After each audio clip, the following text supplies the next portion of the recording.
Hello, and welcome to the Bud Show. Here we go.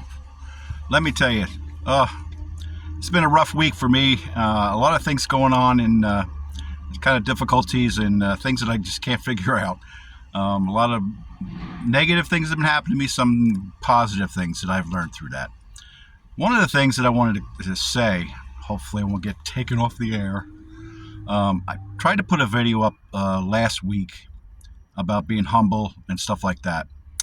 But unfortunately, YouTube considers it a violation against their community. I don't know what I said that was terrible or constructive or negative or whatever. So I don't think I can figure as I said the G-O-D word. Maybe that scares them. I don't know. But anyway, I came on here today because I wanted to talk about a couple things really quick. Because I have a lot of things going on right now I have to catch up on. And one of the things is that the Lord has done things that we don't realize. And some of the things that, I don't know if he's done that for you or if not, but I will say what he has done for me. He showed me what being humble is all about and what it feels like. It is not a good feeling at first until you understand what it is all about and why it was done. I go around a lot of times and do things that are, beyond what people understand. I guess that's the word I want to use. And there's times that I want to do things that I know that the Lord wants me to do, but I fight him over it. I don't want to do that. Are you sure you want me to do that? Because I'm sure. So I'm sure that you have that same feeling and that, what happens to you also. But the thing is, we need to really listen to the Lord because there are things that are going on that are going to come pretty soon or already here in your life that we need to attend to. We need to attend to each other, to pay attention to each other, help each other out. It doesn't matter if it's physical, mentally, money-wise, whatever. We have to help each other. And the reason we do that is not to get them to believe in God and Jesus, but to have a community of people that are spiritual and comfortable being on the earth and not living the world, but living the truth of God. And, right away you're going to say, well, that's what church is for. No. Church is just a place that you gather. We don't do enough. Some people just go to church, do what they do, and say, I'm good, I'm going to be going to heaven. You better ask God. You better speak to God a little more because I'm telling you right now, what you think is not quite right. So, but we're going to get away from that because I preach on it so many times and people just either know it, understand it, or ignore it. And I don't care. I've done what Jesus has told me to do. Speak the truth. Every day we go through different things. I myself, where I work, I have difficulties because I work in a warehouse, so it's loud. And I know I'm losing my hearing because all I hear is my wife going, and I don't hear anything. I'm not, please don't say this and get me in trouble. I write these things down of what's going on and take care of the violations because I am security. I'm there. I've been there for 3 years now. And there's been a lot of issues that bother me about certain things, but I can't do anything about it. So it's hard to sit there and shut your mouth and not say anything about the things that bother you every day. And then you're supposed to be happy. The reason I don't smile is because of that, because that scares the heck out of people. And I always tell people the same thing. I don't know if you heard it before, but I'll say it again. They always ask me, how come you don't smile? I go, because if I smile, you're going to run. Trust me. Anyway, that's a little joke. Or is it? So anyway, I've had a lot of difficulties this week. I had a problem with my bank account. I had a problem trying to fix a few things at home. And then I had a problem with my wrist. Severely in pain.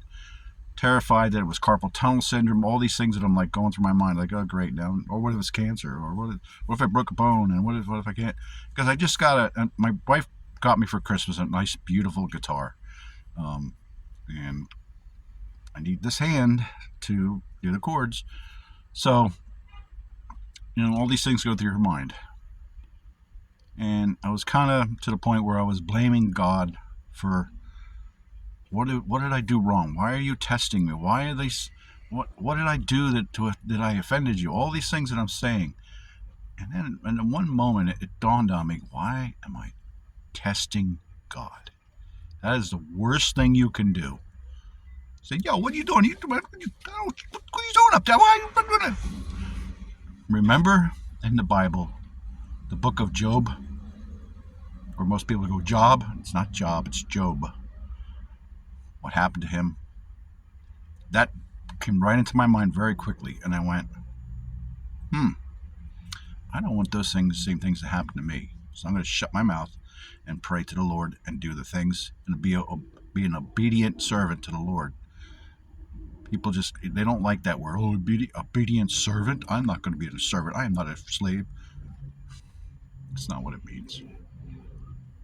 People right away want to attack people for words or what you do, what you believe in.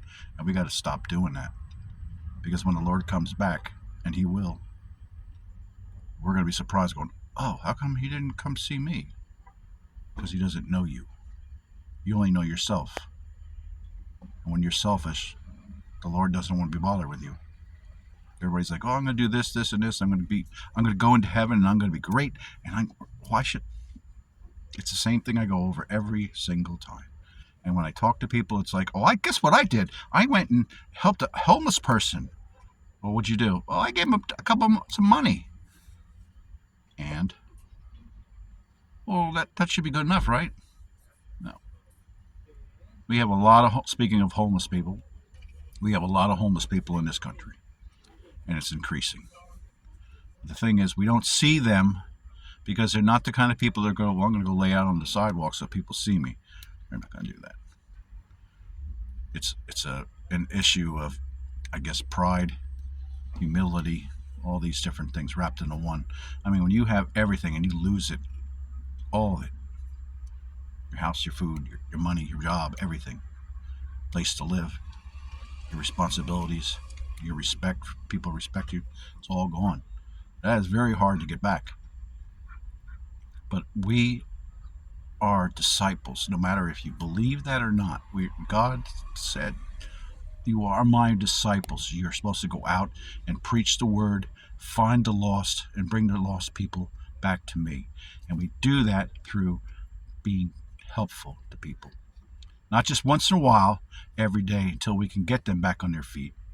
And I'm not talking about giving them money or anything like that. I'm trying to talk to them, be faithful to them, to get them to get ready to go back on their feet.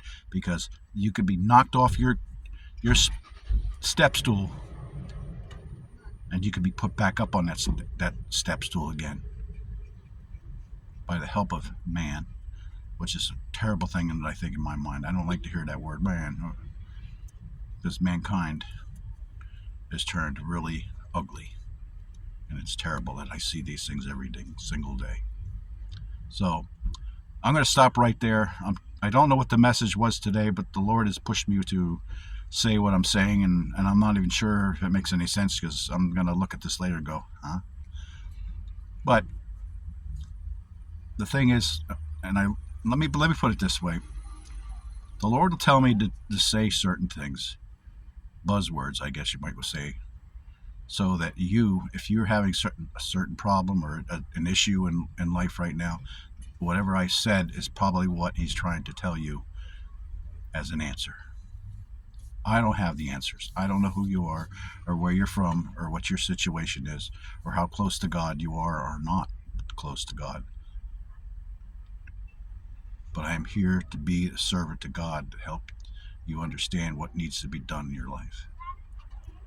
And you have to decide that. I don't decide that. Your friends don't decide that. Your family doesn't decide that. Somebody off the street doesn't decide that.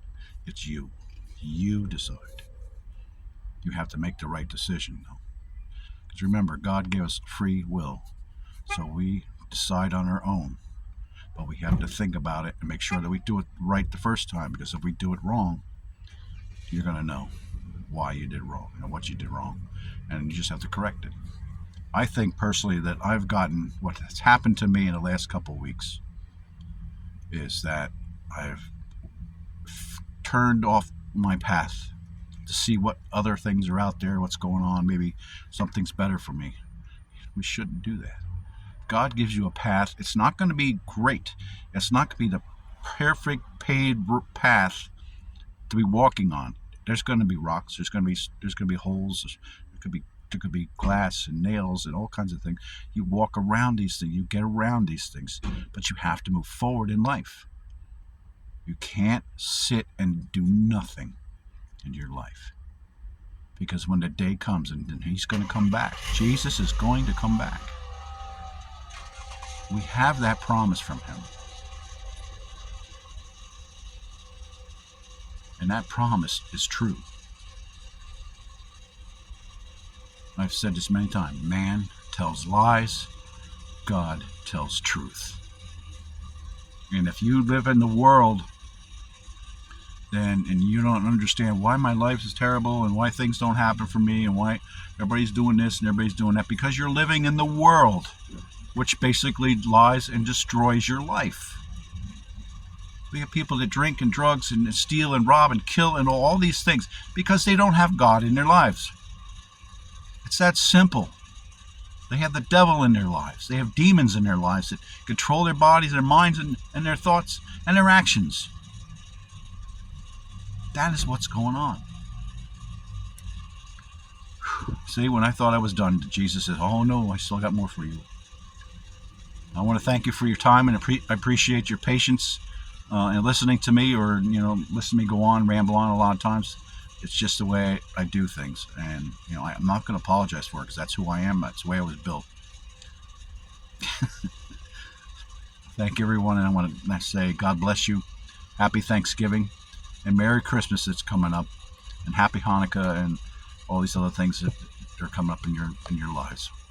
May God keep you safe, and listen to what he says, because he loves you. He's always loved you. And I'm not talking about love like, hey, how you doing? I love you. No, he loves us to the point where it'll knock you off your feet. That's how great it is. God bless you. Have a great day. Amen. Bye-bye.